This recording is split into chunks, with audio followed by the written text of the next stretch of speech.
33મું વચનામૃત. ભગવદ આશ્રય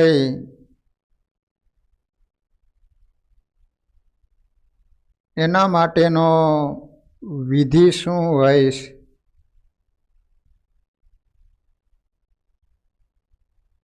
શિક્ષાપત્રીમાં સ્વામિનારાયણ ભગવાને 41મા શ્લોકમાં કહ્યું છે કે ધર્મવંશી ગુરુ થકી શ્રી કૃષ્ણની દીક્ષાને પામ્યા એવા જે બ્રાહ્મણ, ક્ષત્રિય અને વૈશ્ય એ 3 વર્ણના મારા સત્સંગી તેમને કંઠને વિશે તુલસીની બેવડી માળા નિત્ય ધારવી અને સતશૂદ્રોએ તુલસીની માળા પહેરવી અને સતશૂદ્ર થકી બીજા જે જાતીય કરીને ઉતરતા એવા ભક્તજન એમને તો ચંદન આદિ કાષ્ટની બેવડી માળા તે ભગવાનની પ્રસાદી કરાવીને કંઠને વિશે ધારવી. ભક્તજનો, પરંપરાગત શ્રીજી મહારાજના સમયથી એવી પ્રણાલિકા ચાલી આવે છે કે સંતો ગામડાઓમાં સત્સંગ કરાવવા જાય ત્યારે મુમુક્ષુઓને મહાપ્રભુ શ્રી હરિનો નિશ્ચય કરાવી કંઠી પહેરાવે. તે વિધિ જાણીએ. પ્રથમ તો કંઠી પહેરનાર વ્યક્તિના હાથમાં પાણી આપે અને ત્યાર પછી સંત શરણાગતિનો મંત્ર બોલે, વર્તમાન ધરાવે. જમણા હાથમાં પાણી આપે અને પછી સંતો શરણાગતિનો મંત્ર બોલે. કાળ માયા પાપ કર્મ યમદૂત ભયાદહમ શ્રી કૃષ્ણ દેવમ શરણમ પ્રપન્નોસ્મિ સપાતુ મામ. આ મંત્ર બોલી અને એ મુમુક્ષુઓને ગુજરાતી ભાષામાં સમજાવી કંઠી બાંધનાર પાસે બોલાવે છે. કારણ કે એ મંત્ર શરણે આવ્યો હોય એને બોલવાનો હોય છે. એ મંત્રનો અર્થ આ પ્રમાણે થાય છે. બધાએ કંઠી તો બાંધી લીધી હોય છે, પણ ખરેખર સાચી પદ્ધતિ આ છે કે તમારે સંતોની પાસે આ રીતે વર્તમાન ધારણ કરાવવા જોઈએ. એ સંતો મંત્ર જે આપે છે એનો અર્થ ખબર નહીં હોય તો સાંભળી લો. કાળ, માયા, કર્મ અને યમદૂતોના ભયથી હું ત્રાસી ગયો છું. તેથી જ પરમાત્માના શરણે જાઉં છું. તો હે ભગવાન, કાળ, માયા, કર્મ અને યમદૂતો થકી મારું રક્ષણ કરજો. હું તમારે શરણે આવ્યો છું, માટે મારો સ્વીકાર કરજો. આ શ્લોક એનો અર્થ આવો થાય.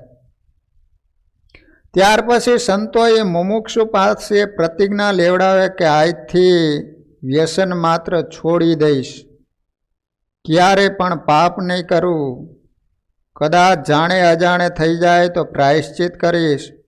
પછી ગ્રહસ્થોને 5 વર્તમાન પાડવાનું કે દારૂ ક્યારેય ન પીવો, માંસ ક્યારે પણ ન ખાવું, ચોરી કદી ન કરવી, વ્યભિચાર પણ ક્યારેય ન કરવો અને પોતા થકી ઉચ્ચ જ્ઞાતિના લોકોને ક્યારેય પણ આપણે નીચ જ્ઞાતિના હોઈએ તો ક્યારેય પણ એને વટલાવા નહીં. એ જ રીતે સંતો નિયમ આપે. ત્યારબાદ સંપ્રદાયના નિયમ મુજબ તે વ્યક્તિને ગુરુમંત્ર લેવો પડે અને ગુરુમંત્ર આપવાનો અધિકાર કેવળ ગાદી ઉપર બેઠેલા આચાર્ય મહારાજ શ્રીને હોય છે. બીજી ગમે એટલી મોટી વ્યક્તિ હોય, પરંતુ એ મંત્ર આપવાનો તેઓને અધિકાર નથી. ગુરુ મંત્ર જેને કહેવામાં આવે છે. ગુરુ મંત્ર લેવા માટે દરેક વ્યક્તિએ આચાર્ય મહારાજ શ્રી પાસે વડતાલ અથવા તો અમદાવાદ જવું પડે. 2 ગાદી કરીશ. એમાં જે વિભાગમાં જે દેશ આવતા હોય, જે ગામડાઓ આવતા હોય, તો એ બંને દેશના ગાદીના આચાર્ય મહારાજ શ્રી પાસેથી એમને ગુરુ મંત્ર લેવો જોઈએ. અથવા આચાર્ય મહારાજ શ્રી પોતાના ગામમાં આવે અથવા આજુબાજુના ગામડામાં આવે ત્યારે તેઓની પાસે જઈને ગુરુ મંત્ર આપવાની પ્રાર્થના કરવાની. તેથી તેઓ જમણા કાનમાં મંત્ર બોલીને ગુરુ મંત્ર આપે. એ મંત્ર ગોપનીય હોવાથી મનમાં બોલે ને આમ રાખીને કાનમાં. તેના ઉચ્ચારણનો નિષેધ હોવાથી મંત્ર સંભળાતો નથી. તેથી તે મંત્રને સંપ્રદાયના ગ્રંથોમાંથી જાણી લેવો. કારણ કે ગુરુ મંત્રની માળા દરરોજ પૂજા કર્યા પછી ફેરવવાની હોય છે. 1 માળા ફેરવવાનો નિષેધ હોવાથી 2 માળા ફેરવવી. ગુરુ મંત્રનો ગ્રસ્તોએ શ્રી કૃષ્ણ ત્વમ ગતિર મમ, એનો અર્થ થાય, હે ભગવાન તમે જ મારી ગતિ છો, અર્થાત હું તમારો શરણાગત છું, તમે જ મારા સર્વસ્વ છો. આ મંત્ર ગ્રસ્ત હરિભક્તનો છે. એ જ રીતે મુમુક્ષુ બહેનો પણ સાંખ્યોગી બહેનો પાસે જઈને કંઠી પહેરે. ત્યાર પછી ગુરુમંત્ર લેવા માટે આચાર્ય શ્રીઓના ધર્મપત્ની પાસે જાય અને ગુરુમંત્ર લઈ તેઓ પણ દરરોજ સવારે પૂજા કર્યા પછી આ રીતની માળા ફેરવે. તો આ રીતે ભક્તજનો ભગવાનના શરણે જવા માટે, ભગવાનનો આશ્રય સ્વીકારવા માટેની આ વિધિ હોય છે. આ વિધિ પ્રમાણે જો તમે આશ્રય સ્વીકારો તો સાચા અર્થમાં તમે ભગવાનના ભક્ત બન્યા કહેવાય, ભગવાનનો આશરો અપનાયો કહેવાય. તો ગળામાં ભગવાનની શરણાગતિની કંઠી એ પાછી 2 વડે હોવી જોઈએ. રામાયણમાં એવી કથા આવે છે કે સીતાજીનું અપહરણ થયું. પછી રામ લક્ષ્મણ જે શોધ માટે નીકળેલા છે, એમાં ફરતા ફરતા ફરતા ઋષ્યમુખ પર્વત ઉપર જાય છે. તો અહીંયા રામ ભગવાનને હનુમાનજી મહારાજ અને સુગ્રીવનો ભેટો થાય છે. ત્યારે સુગ્રીવે બધી વાત કરી કે આકાશ માર્ગે રાવણ લઈ જઈ રહ્યો હતો અને આ ઘરેણાની પોટલી. પછી બધી વાત થઈ. પછી ઓલો સુગ્રીવ હતો ને, એ રામ ભગવાનને વાત કરે છે કે મારો ભાઈ વાલી છે ને,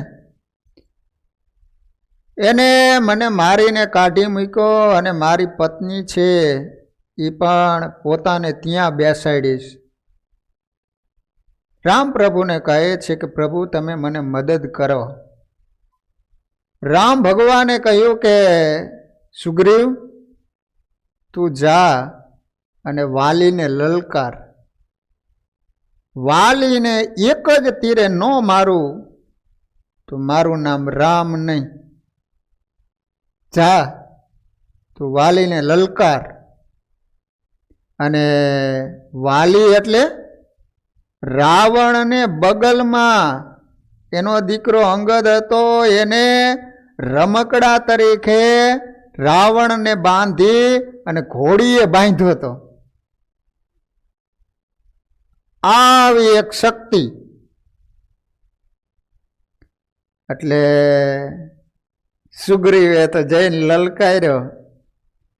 ત્યારે વાલીના પત્ની હતા ને તારા, એ સમજી ગયા કે આ શક્તિ સુગ્રીવની નથી, આની પાછળ બીજા કોઈકની શક્તિ હોવી જ જોઈએ, નકર કોઈ દિવસ મારા પતિની સામે આવીને લલકારે નહીં. એટલે એની પત્ની એના પતિદેવને કહે છે કે પતિદેવ, આજ તમે યુદ્ધે ચડશો નહીં, કારણ કે એની પાછળ બીજાની શક્તિ કામ કરી રહી છે એમ. પણ વાલી એની પત્નીનું વચન માન્યો નહીં અને બંનેનું તુમુલ યુદ્ધ થયું. અને ઓલા વાલીએ એક જ ગદા મારીને સુગ્રીવને, એ તો સારું કર્યું કે માન છટકીને ભાગ્યો. પરસેવે રેબઝેબ થઈ ગયો, શ્વાસ ચડી ગયો. ઓલા અંગદે એવો મારી મારીને ધોઈ નાખ્યો, અધમુઓ કરી નાખ્યો હતો.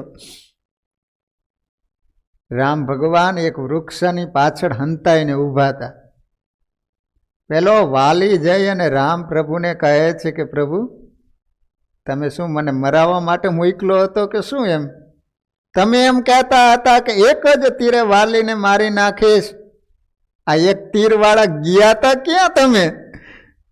આ તો સારું કર્યું કે માન માન છટકીને નીકળી ગયો, નકર જો ગદાનો પ્રહાર મારી ઉપર થયો હોય ને તો ત્યાં મારું પૂરું થઈ જવાનું હતું. આ તો તમારા વિશ્વાસે તમે મને વચન આપ્યું હતું એટલા માટે ગયો હતો, નહીતર મને ખ્યાલ હતી કે એનામાં કેટલી તાકાત અને શક્તિ છે. ત્યારે રામ ભગવાન જે વાત કરે છે ને, આ પ્રસંગ અદ્ભુત તુલસીદાસજીએ રામાયણની અંદર વર્ણવેલો છે કે આ કંઠી બાંધવાની પરંપરા ક્યાંથી ચાલુ થઈ.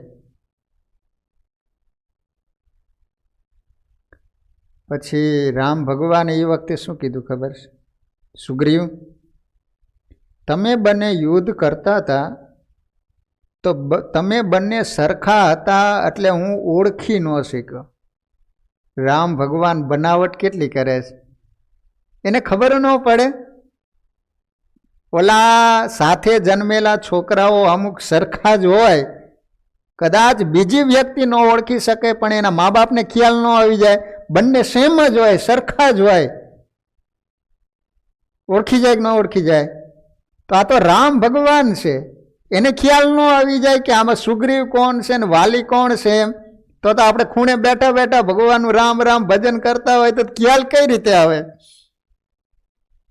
તો આજે રામ ભગવાન સુગ્રીવને એમ કહે છે કે તમે બંને સરખા હતા, એટલે કદાચ હું તીર મારું અને તને તીર વાગે ને તું મરી જાય તો એટલા માટે મેં તીર નહોતું માર્યું. એમ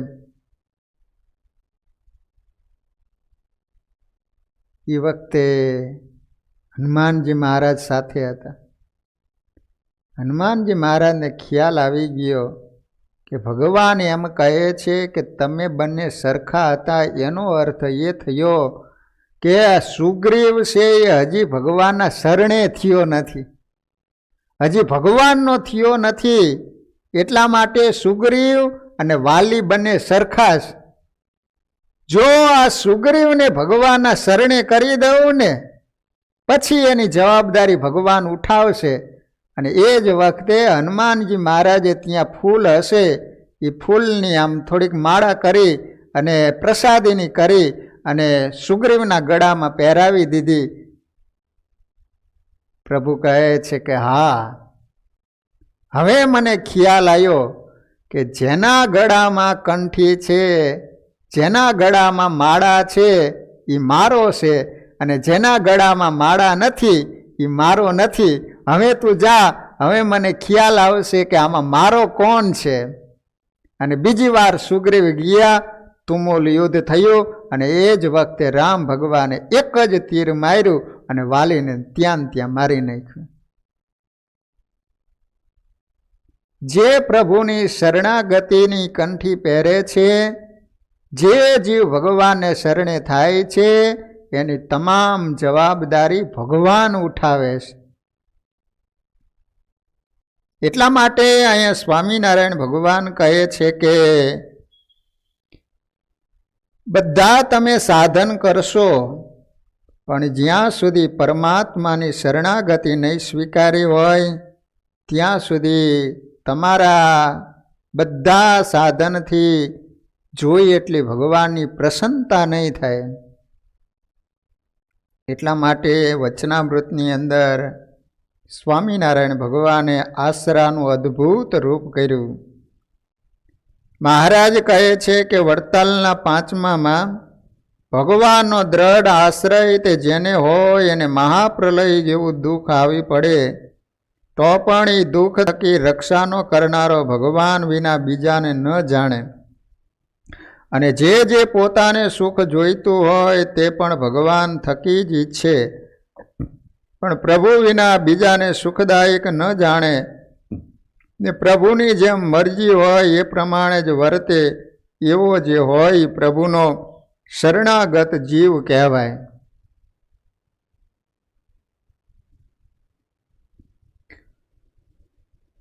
મહાપ્રલય જેવું દુઃખ આવે ને તોય પણ એ દુઃખ થકી રક્ષાનો કરનારો ભગવાન વિના બીજાને ન જાણે. જેને પરમાત્માનો દ્રઢ આશ્રય હોય એનું આ લક્ષણ છે. જીવનમાં ગમે એટલું દુઃખ આવે તોય પણ એ ભગવાન સિવાય બીજા કોઈને રક્ષા કરનારો માને નહીં. જો વડોદરાની બાજુમાં કેલોદ નામનું ગામ છે, કેલોદ. ત્યાં સંતો ગયેલા અને એમાં એક મુસલમાન, એનું નામ હતું વલીભાઈ. હવે એ સંતોનો યોગ થઈ ગયો, સંતોએ ભગવાનના મહિમાની વાતો કરી અને વલીભાઈને ભગવાનનો નિશ્ચય થઈ ગયો. સંતોએ વર્તમાન ધરાવી, ગળામાં કંઠી પહેરાવી અને ભગવાનના શરણે લીધો. ભગવાનનો ભગત બની ગયો. પછી તો મુસલમાન હોય એટલે વિરોધ તો થાય ને. આજે પણ જો અત્યારે કોઈ સ્વામિનારાયણ સંપ્રદાય સ્વીકારે તો આજે પણ અમુક જ્ઞાતિઓમાં વિરોધ થતો હોય તો આજથી 200 વર્ષ પહેલાંની એ વખતે નવો ધર્મ, અને એમાંય મુસલમાન હિન્દુ ધર્મ અપનાવે, સ્વામિનારાયણ ભગવાનનો ધર્મ અપનાવે એટલે એની જ્ઞાતિમાં તો કેટલો બધો વિરોધ થાય. એટલે એના સગાવાલાએ કહ્યું કે આપણો મુસ્લિમ ધર્મ અપનાવી અને તે સ્વામિનારાયણનો ધર્મ અપનાવ્યો, માટે છોડી દે. જો તું નહીં છોડે તો તને નાયત બાયરો મૂકવામાં આવશે. ત્યારે વલીભાઈ કહે છે કે ભગવાન જેવો સમર્થ ધણીનો મને આશ્રય થયો છે, એમાં મેં ખોટું શું કર્યું છે? જો હું ખોટું કરતો હોય અને તમે કહો તો બરાબર છે. આવો શુદ્ધ સંપ્રદાય છે, આવા સરસ મજાના વર્તમાન પાડે છે, એવો ધર્મ મેં સ્વીકાર્યો, એમાં ખોટું શું કર્યું છે? એમ સર્વે થકી શ્રી હરિ છે સમર્થ, બીજા તણી બેક બધાયની વ્યર્થ, શરીરને સંકટ શ્રેષ્ઠ થાય, તથાપિ સત્સંગ નહીં તજાય.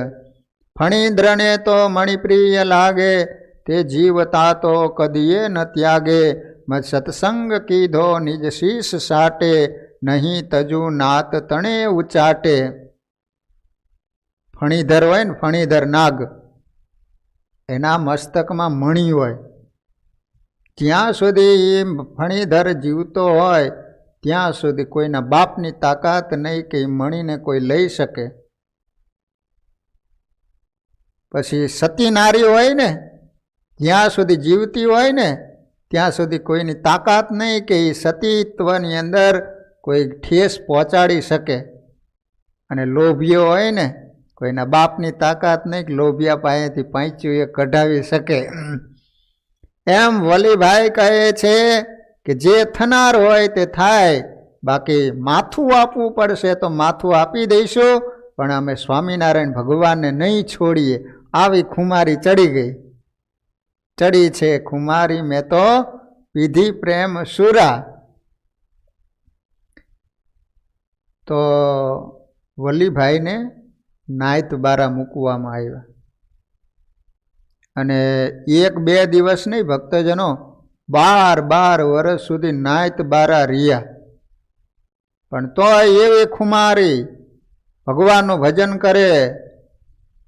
બન્યું એવું કે હવે એકવાર વલીભાઈને તાવ આવ્યો. અને એવો તાવ આવ્યો. ઘણા ઉપચાર કર્યા પણ તાવ મટે નહીં.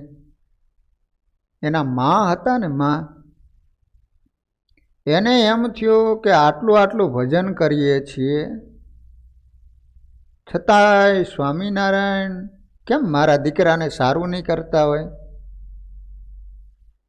સ્વામિનારાયણ ભગવાન હશે કે નહીં હોય? એમ જ્યારે ભગવાનમાં સંશય થાય ને ત્યારે માણસને બીજે જવાના વિચારો આવે.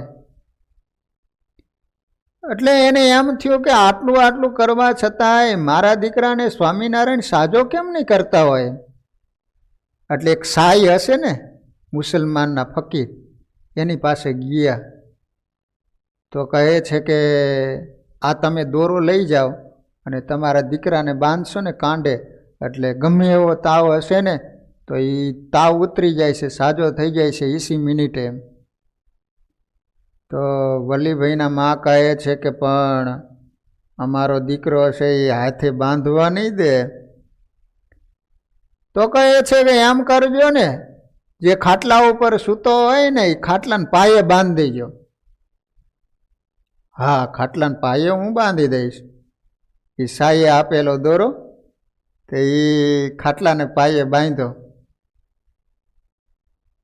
વલીભાઈ તો આમ બે ભાન જેવા થઈને ખાટલામાં સૂતા છે, એને કાંઈ ખબર નથી, આંખો બંધ છે. અને એ જ વખતે વલીભાઈને કોઈ જગાડતું હોય, હાથ પકડીને કોઈ જગાડી રહ્યું હોય ને એવું એને લાગ્યું. વલીભાઈ, વલીભાઈ! તા વલીભાઈ આંખ ખોલીને તા સામે 3 છોગલાના ધરતલ સહજાનંદ સ્વામી. પણ આજ ભગવાનની આંખ જરા લાલ હતી. મહારાજ આમ ક્રોધાવેશમાં હતા. વલીભાઈને કહે છે કે વલીભાઈ, સિંહ બનીને ખડ ખાધું ને? સિંહ બનીને ખડ ખાધું ને? એટલે ભગવાનનો કહેવાનો આશય એ હતો કે આવા સહજાનંદી તમે ભગત બની અને એક દોરો તમે બાંધ્યો એમ. તો વલીભાઈને તો કાંઈ ખબર નહીં. મહારાજ આટલું કહીને અદ્રશ્ય થઈ ગયા. તરત જ વલીભાઈએ બૂમ પાડી કે માં! તો માં આવીને કહે છે કે દીકરા, સાઈએ આપેલો દોરો બાંધ્યો તો તારે સારું થઈ ગયું ને? માં, તું મારી માં છો, મારે તને શું કહેવું? જે દોરો બાંધ્યો છે અત્યારે છોડી અને સગડીની અંદર નાખી અને સળગાવી દે. માં, તું મારી માં છો, બાકી બીજા હોત ને તો અહીંયા ને અહીંયા હું ખબર પાડી દેત. કે માં કહે છે કે દીકરા, એના હિસાબે તો તને સારું થયું છે, એના હિસાબે નહીં, હમણે મહારાજ આવ્યા હતા. તરત જ ઓલો દોરો છોડી સળગાવી દીધો. ત્યાં થોડીક વાર થઈને ત્યાં પાછા વલીભાઈને ઊંઘ આવી ગઈ. આંખો બંધ કરી સૂઈ ગયા. થોડીક વાર થઈને ત્યાં વલીભાઈના માથે આમ હાથ ફેરવતા હોય ને એવું વલીભાઈને લાગ્યું. વલીભાઈને એમ થયું કે કદાચ મારી માં મારા માથા ઉપર હાથ ફેરવતી છે. અને ત્યાં આંખ ખોલીને તો એની માં નહોતા, પણ સ્વામિનારાયણ ભગવાન વલીભાઈના માથા ઉપર હાથ ફેરવી રહ્યા હતા. પણ સ્વામિનારાયણ ભગવાન આ વખતે હસતા હતા. વલીભાઈ, વલીભાઈ, તમારી નિષ્ઠા અને અમારો આશ્રય જોઈને તમારી ઉપર અમે ખૂબ રાજી થયા છીએ. વલીભાઈ, મહારાજે શરીર ઉપર હાથ ફેરવી અને કીધું કે વલીભાઈ, તમે જ્યાં સુધી જીવશો ને ત્યાં સુધી તમારા નખમાંય રોગ નહીં આવે. જીવશો ત્યાં સુધી તમને નખમાંય રોગ નહીં આવે. ભગવાન ક્યારે રાજી થયા કે એવો ભગવાનનો દ્રઢ આશ્રય રાખ્યો, ભગવાનને છોડીને બીજે ક્યાંય ગયા નહીં. હવે આપણો તપાસ કરવાનો છે. આપણે બધા સ્વામિનારાયણ ભગવાનના ભગત તો બન્યા છીએ, પણ લોલમ લોલ હજી જો એવો ભગવાનનો આશ્રય ક્યાં? જો ભગવાનનો આશ્રય હોય તો અહીંયા મહારાજ એમ કહે છે કે મહાપ્રલય જેવું દુઃખ આવે ને તોય પણ એ દુઃખ થકી રક્ષા ન કરનારો ભગવાન વિના બીજાને ન જાણે. બસ મારું સારું કરે તો સ્વામિનારાયણ ભગવાન, એના સિવાય બાકી બીજા ગમે તે આપે ને તો એ મારા સ્વામિનારાયણ ભગવાન સિવાય બીજું મારું કોઈ નહીં.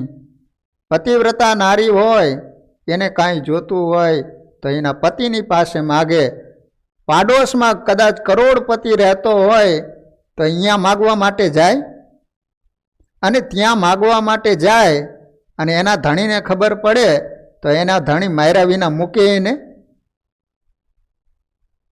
તો ભગવાનનો આશ્રય જેને હોય ગમે એવું દુઃખ આવે ને, સુખ આપે તોય ભલે, દુઃખ આપે તોય ભલે, પણ મારા ભગવાન સિવાય.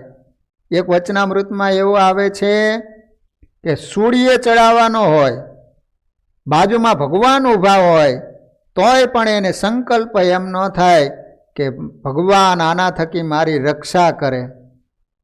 ગોઠ ગામની અંદર કડવા ભગત હતા. એ પેટમાં એવો દુખાવો ઉપડ્યો, એવો દુખાવો ઉપડ્યો, આમ સહન ન થાય. મહારાજને ખબર પડી ને એટલે સ્વામિનારાયણ ભગવાન એ ભગતને જોવા માટે ગયા. મહારાજ ઊભા છે. મહારાજે વિચાર કર્યો કે જો કડવા ભગત એમ કહે ને કે હે મહારાજ તમે આ દુખાવો મટાડી દો તો 20 મિનિટે દુખાવો મટાડી દઉં. કડવા ભગત મહારાજને કહે છે કે મહારાજ તમને મારું નામ તો ખબર છે ને, મારું નામ કડવો છે. મહારાજ કદાચ મોત અભી આવે ને તોય પણ આ કડવો એમ નહીં કહે કે મહારાજ તમે આ દુખાવડો મટાવડો. તમને મહારાજ ખબર નથી, મારે તમને કહેવું પડે? તમે તો અંતર્યામી છો, તમે તો બધુંય જાણો છો. અને મહારાજને આ પ્રકારનું કીધું ને, સ્વામિનારાયણ ભગવાન તરત રાજી થઈ ગયા અને આમ પેટ ઉપર મહારાજે હાથ ફેરવ્યો ને તરત જ બધો જ દુખાવો મટી. એક હરિભગત હતા, તે એના ઘરવાળા એના પત્ની એને જોયો મહારાજનો મહિમા નહીં. તે છોકરું માંદું પડેલું, તે ગામમાં કોઈક એવો આવેલો જંત્ર મંત્ર વાળો, બધાને મંત્રેલા દોરા આપે અને દોરા બાંધે ને કોઈકને સારું થઈ જાય. આ તો એવું હોય કે કાગડાને બેવું ડાયણને ભાંગવું, સારું થવાનું હોય અને સારું થઈ જતું હોય. તે એની પત્ની કીધા કરે કે ગામના બધા માણસો જાય છે ને દોરો આપે છે ને બધાને સારું થઈ જાય છે, તમે સ્વામિનારાયણ વાળા પાસે માનો નહીં ને કે આપણો છોકરો આમને આમ મરી જાય છે, જાઓ દોરો લઈ આવો. કે બહુ કીધું એટલે આ સ્વામિનારાયણ ભગવાનનો ભગત એટલે કહે છે કે સારું તારું હું જઈને લઈ આવું.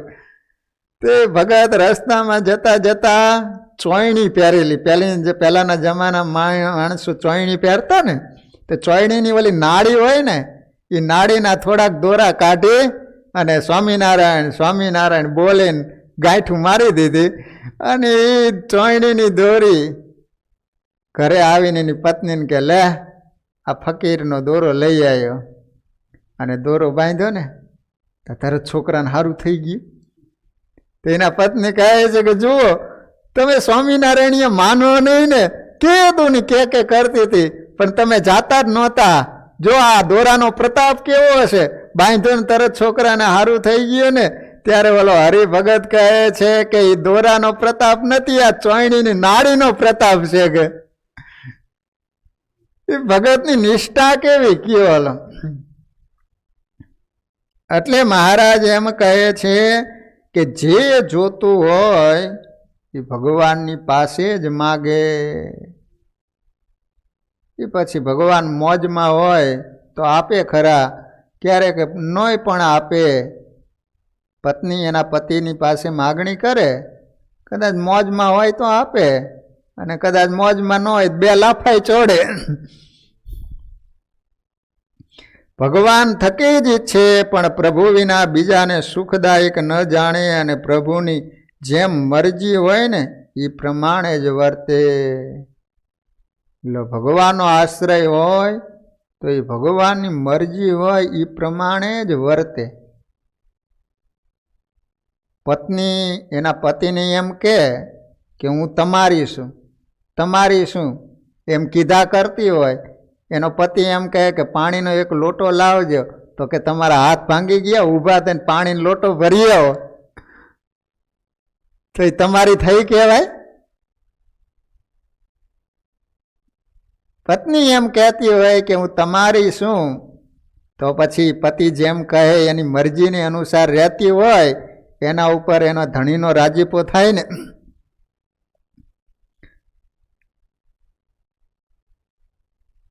જે જન ભગવાનના શરણને પામે છે અને ભગવાનની ભક્તિ કરે છે, તે જનના અનુગ્રહને અર્થે શ્રી નરનારાયણ ભગવાન જે તે કૃપાએ કરીને મોટું તપ કરે છે. સારંગપુરનું 16મું વચનામૃત. જો નરનારાયણ દેવ તપ કરે છે, વચનામૃતની અંદર મહારાજે વાત કરી, તો એ તપનું ફળ કોને મળે? જેને ભગવાનનો આશ્રય હોય ને એને એ તપનું ફળ મળે, બધાને ન મળે. પછી બીજી વાત કરીએ કે ગમે તેવો પામર અને પતિત જીવ હોય પણ ભગવાન કે ભગવાનના ભક્તનો આશ્રિત થાય તો એ જીવ કૃતાર્થ થઈ જાય. ગમે એવો પાપી હોય પણ ભગવાનનો આશ્રય, ભગવાનના શરણે જાય તો મહારાજ કહે છે કે એ કૃતાર્થ થઈ જાય. ભગવાનનો દ્રઢ આશરો એ જ એક સર્વ સાધનમાં મોટું સાધન છે. તેને કરીને ભગવાન રાજી થાય છે. બીજા ગમે એટલા સાધન કરો પણ જ્યાં સુધી ભગવાનનો આશ્રય નથી ત્યાં સુધી શાસ્ત્રો એમ કહે છે કે જોઈ એવી ભગવાનની પ્રસન્નતા એના ઉપર થતી નથી. જો રામકૃષ્ણ પરમહંસ પાસે એક યોગી આવ્યો, આવીને કહે છે કે હું 84 પ્રકારના આસન કરી જાણું છું. એમ રામકૃષ્ણ પરમહંસ કહે, હશે ભાઈ, ના તમે કહેતા હોય ને તો તમારી સામે હું 84 પ્રકારના આસન કરી બતાવું. એમ રામકૃષ્ણ પરમહંસે કહ્યું કે 85મું આસન આવડે છે? એ કે તમને ખ્યાલ નથી, 84 પ્રકારના જ આસન છે. ત્યારે રામકૃષ્ણ પરમહંસે કહ્યું કે તમને 84 પ્રકારના આસન આવડે છે પણ 85મું આસન છે એ શ્રી હરિ શરણાસન છે. આ બધા જ આસનો તમને આવડતા હશે પણ શ્રી હરિની શરણાગતિ તમે અપનાવેલી નહીં હોય, ભગવાનના આશ્રય તમે સ્વીકારેલો નહીં હોય તો તમારી ઉપરથી જન્મ મરણ ને 84 મટવાની નથી. ગમે એટલા તમે સાધન કરો પણ મહારાજ એમ કહે છે કે જ્યાં સુધી ભગવાનના શરણે તમે નહીં થાવ ત્યાં સુધી તમારા બધા સાધન વૃથા હશે.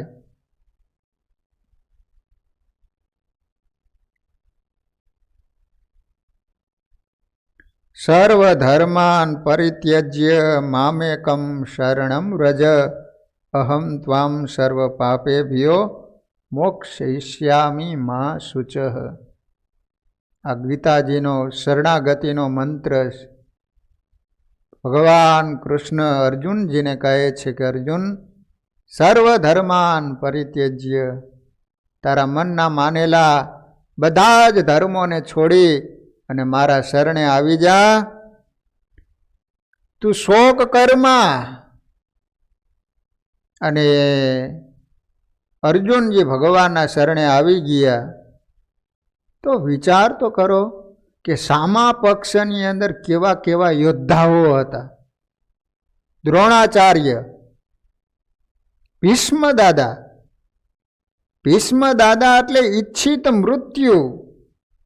જ્યારે એમ ઈચ્છે કે મારે દેહ છોડવો છે ત્યારે જ મોત આવે. મોત ઉપર વિજય મેળવેલો, હવે એને મારવા કઈ રીતે? એક એક યોદ્ધા જોવો, કર્ણ જોવો, છતાંય પણ 5 પાંડવોનો વિજય થયો હોય તો એનું કારણ શું હતું? 5 પાંડવોને ભગવાનનો આશ્રય હતો, ભગવાનની શરણાગતિ હતી, 5 પાંડવો ભગવાનના થઈને રહ્યા હતા, તો બધી ચિંતા કૃષ્ણ ભગવાનને થતી હતી. ભગવાનને ચિંતા થતી હતી કે આ બધાને મારવા કઈ રીતે, ગમે એમ કરી અને રાત્રે ભગવાન જાગે, 5 પાંડવો તો શાંતિથી સૂઈ જાય. ત્યારે 10 દિવસ થયા અને 5 પાંડવો એમાંથી એક પણ ઓછા ન થયા ને. પછી ઓલો દુર્યોધન હતો ને, એ ભીષ્મ દાદાની પાસે જઈને કહેવા માંડ્યો કે દાદા, તમે અનાજ મારું ખાવો છો, પક્ષ રાખો છો 5 પાંડવોનો, આ જોઉં છું આટલા દિવસ થયા છતાં 5 પાંડવોમાંથી એક પણ ઓછો થતો નથી એમ. અને આવું કીધું ને, ભીષ્મ દાદા એકદમ ક્રોધાવેશમાં આવી અને કહે છે કે દુર્યોધન, તું જેવું વિચારેશ ને એવું સહેલું કામ નથી. છતાંય પણ તેમ મેણા માર્યા ને મને, હું વચન આપું છું કે કાલ સાંજનો સૂર્યાસ્ત થાય એ પહેલાં 5 પાંડવોમાંથી એકને ઓછો ન કરું તો મારું નામ ભીષ્મ નહીં. અને આ ડોહાએ પ્રતિજ્ઞા કરી એટલે એ કરે વિના રહે જ નહીં. કૃષ્ણ ભગવાન છાવણીમાં જાગી ગયા, હુતાતા તે 5 પાંડવોને ખ્યાલ આવી ગયો. ભગવાન દોડી અને અર્જુનની પાસે આવીને કહે, પાર્થ. અર્જુનજી તો ખસખસાટ ઉડતા હતા. ભગવાને જે અર્જુનજીને કહ્યું કે અર્જુન, તને ખ્યાલ નથી ભીષ્મ દાદાએ આવી પ્રતિજ્ઞા કરી, ખબર છે ને? તો પછી સૂતો શું કેમ? તો કે તમે જાગો છો ને એટલા માટે હું સૂતો છું, 2 જણાને ક્યાં જાગવાની જરૂર છે? અને ભીષ્મ દાદાએ પ્રતિજ્ઞા કરીને ભગવાને વિચાર કર્યો કે હવે આને મારવા કઈ રીતે, ઈચ્છિત મૃત્યુ. ભીષ્મ દાદા કઈ હાથમાં એક હથિયાર ન લે ને ફક્ત આમ સામે ઊભા રહે ને તો કોઈના બાપની તાકાત નહીં, ભીષ્મ દાદાનો વાળ પણ વાંકો કરી શકે. આવો એક મહાન યોદ્ધો. ઓલા દુર્યોધન, એના પત્ની નામ હતું ભાનુમતી. ભીષ્મ દાદાએ દુર્યોધનને કહેલું કે સવારે તારી પત્નીને મારી પાસે પૂજામાં બેઠો હોય ને ત્યારે તું મોકલજે, હું એને આશીર્વાદ આપીશ. પછી કોઈની તાકાત નહીં કે તારો વાળ કોઈ વાંકો કરી શકે. એટલે એના પત્નીને વાત કરી કે જો સવારે 4 વાગે ભીષ્મ દાદા પૂજામાં બેઠા હોય ને તારે જઈને પગે લાગવાનું, અને ભીષ્મ દાદા આશીર્વાદ આપશે, અખંડ સૌભાગ્યવતી ભવ. એટલે તારો કે મારો વાળો વાંકો નહીં થાય. તે હવે આ બાજુ ભગવાનને ખબર પડી ગઈ. ભગવાને વિચાર કર્યો કે જો આશીર્વાદ ડોહાએ આપ્યા તો મારે માટે આને મારવો કેસ અઘરો થઈ પડવાનો છે. એટલે કૃષ્ણ ભગવાન તો બહુ તૈયાર. તે એને દ્રૌપદીને કીધું કે દ્રૌપદી, હવે વહેલા જગાડ્યો કે ચાલો મારી સાથે, આપણે છે ને એમ એક પ્રદક્ષિણા ફરવી છે લાંબી. દ્રૌપદીને કાંઈ ખબર નહીં હો. કૃષ્ણ ભગવાને હાથમાં ફાનસ લીધું, દીવો, અને દ્રૌપદીને લઈને જ્યાં ભીષ્મ દાદા પૂજામાં બેઠા હતા ને આ બાજુ હજી દુર્યોધનના પત્ની ભાનુમતી આવે એ પહેલાં તો ભગવાન દ્રૌપદી લઈને ભીષ્મ દાદા પાસે પહોંચી ગયા. ભીષ્મ દાદા તો આમ બેઠા બેઠા આંખો બંધ કરીને જપ કરતા જ ત્યાં કૃષ્ણ ભગવાને કીધું કે જો ભીષ્મ દાદા પૂજામાં બેઠા છે, તમારે જઈને કાંઈ બોલવાનું નહીં, ફક્ત પગે જ લાગવાનું. તે દ્રૌપદી ગયા, જઈને આમ પગે લઈ ગયા ને તો ઓલા હાથમાં બંગડિયું કંકણ પહેરેલા હોય ખેખડા. એટલે ભીષ્મ દાદાને એમ થયું કે દુર્યોધનના પત્ની ભાનુમતી આવ્યા લાગે. તરત જ એને આશીર્વાદ આપી દીધા કે અખંડ સૌભાગ્યવતી ભવ. દ્રૌપદી કહે છે કે દાદા તમારું વચન મિથ્યા ન થવું જોઈએ. ત્યાં દાદાએ આંખ ખોલી, આમ જોયું ત્યાં દ્રૌપદી. દ્રૌપદી, તમે અત્યારે અહીંયા તમને કોણ લાવ્યું? ત્યારે બધી એને વાત કરી. કહેવાનો આશય કે 5 પાંડવો ભગવાનના આશ્રય હતા, એને કારણે ભગવાને કેવી કેવી એની રક્ષાઓ કરી. સર્વધર્માન પરિત્યજ્ય મામેકમ શરણમ વ્રજ અહમ ત્વામ સર્વ પાપેભ્યો મોક્ષયિષ્યામિ મા શુચઃ. આંબા ગામની અંદર દેવસી ભગત હતા. તો હવે ગામમાં મંદિર થતું હતું ને, તો એને જેટલું હતું એ બધું ઘરાણું વેચી અને મંદિરમાં બધું જ આપી દીધું અને ગામમાં મંદિર કરાયું. હવે દીકરો યુવાન, લગ્ન લેવા, પણ ઘરમાં એકેય પૈસો નહીં, ચિંતા થાય કરવું શું. બેઠા બેઠા માળા ફેરવે છે ને એ જ વખતે સ્વામિનારાયણ ભગવાને દર્શન દીધા. દેવસી ભગત, શું ચિંતા કરો છો? મહારાજ, સહજ ચિંતા થાય, જીવ ખરો ને. મહારાજ કહે છે કે તમારા દીકરાના ધામધૂમપૂર્વક લગ્ન કરવા હોય તો કેટલા રૂપિયા જોઈએ? તો કહે છે કે 300 રૂપિયા. એ જમાનામાં 300 રૂપિયા. તરત જ મહારાજે કોથરી કાઢી અને દેવસી ભગતને કહે છે કે લ્યો દેવસી ભગત, આ 300 રૂપિયા. જ્યારે જ્યારે જરૂર પડે ને ત્યારે મને યાદ કરજો. ભગવાન આટલું કહીને અદ્રશ્ય થઈ ગયા. દીકરાના ધામધૂમપૂર્વક લગ્ન લેવાના ચાંદ લઈને ગયા. હવે માંડવામાં જ્યાં વિધિ ચાલુ થયો ને ત્યાં એનો વિવાહ હતો એ આડો ફાટ્યો. એ કહે છે કે તમે 400 રૂપિયા આપો તો આગળ વિધિ હાલશે, દહેજ પ્રથા. પછી દેવસી ભગત વિચાર કરે કે હજી માન 300 રૂપિયાનો મેર પડ્યો, હવે 400 રૂપિયા લાવવા ક્યાંથી? પણ એ જ વખતે ભગવાનને યાદ કર્યા. તાતા એટલા બધા માણસો હતા ને, બંને પક્ષના માણસો હોય એટલે કે વહીતા ખરા ને માંડવામાં. તો એ વખતે એક વાણિયો આવ્યો, શેઠ થયો. દેવસી ભગત ક્યાં છે? દેવસી ભગત કોણ છે? દેવસી ભગત. દેવસી ભગતે આમ જોયું, વાહ, મહારાજ શેઠના વેશમાં આવી ગયા. બોલો દેવસી ભગત, કેટલા રૂપિયા જોઈએ? મહારાજ 400 રૂપિયા. મહારાજે તરત કોથરી કાઢી અને નવા સિક્કા. હો, વેવાઈને કહે છે કે લ્યો આ 400 રૂપિયા.